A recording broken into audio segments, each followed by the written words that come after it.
Majelis Kehormatan MK terlarang membatalkan putusan MK. Putusan MK bersifat final dan mengikat. Hal itu berarti putusan MK telah memiliki kekuatan hukum tetap sejak dibacakan dalam persidangan MK. Putusan MK tersebut harus dilaksanakan terlepas dari adanya pro dan kontra. Putusan MK berlaku bagi semua orang, erga omnes. Perlu dipahami bahwa putusan MK yang menambahkan frasa pada pasal 169 huruf Q Undang-Undang Pemilu, bukan hanya ditujukan kepada seorang kepala daerah saja, namun juga berlaku bagi semua jabatan yang dipilih melalui pemilu. Termasuk di sini bagi anggota DPR, DPD dan DPRD. Terkait dengan berlangsungnya sidang dugaan pelanggaran Kode Etik Hakim Konstitusi, Majelis Kehormatan MK tidak dapat membatalkan putusan nomor 90/21/2023. Tidak ada dasar hukum yang menyebutkan Majelis Kehormatan MK dapat membatalkan putusan Mahkamah Konstitusi. Dukungan terhadap Majelis Kehormatan MK agar membatalkan putusan tersebut menunjukkan sikap yang berlawanan dengan konstitusi. Pasal 24C ayat 1, Undang-Undang Dasar 1945 sudah demikian jelas dan tegas menyebutkan bahwa Mahkamah Konstitusi berwenang mengadili pada tingkat pertama dan terakhir dan putusan Mahkamah Konstitusi bersifat final untuk menguji undang-undang terhadap Undang-Undang Dasar. Dengan demikian tidak ada upaya hukum guna membatalkan putusan MK. Oleh karena itu dipertanyakan keinginan untuk membatalkan putusan MK tersebut.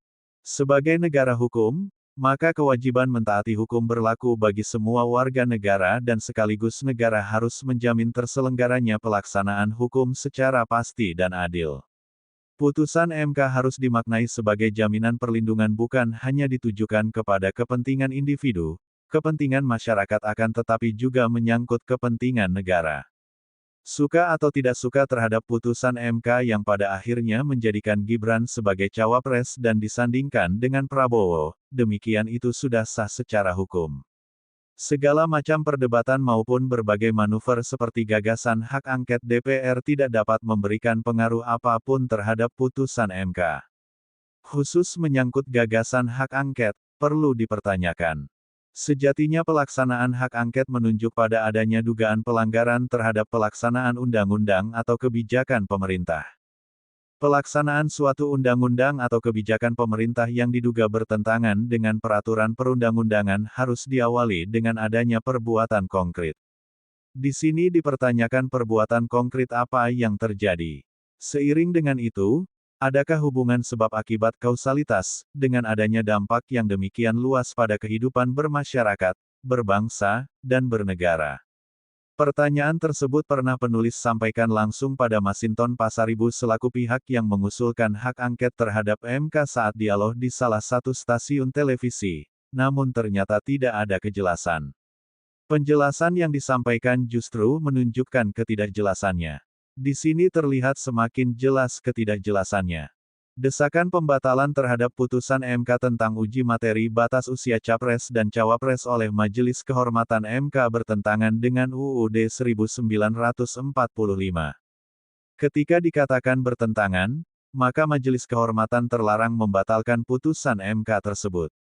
Putusan Majelis Kehormatan tidak sederajat dengan putusan MK, maka apakah mungkin putusan Mahkamah Kehormatan yang tidak sederajat itu dapat membatalkan putusan MK yang kewenangannya disebut dalam UUD 1945?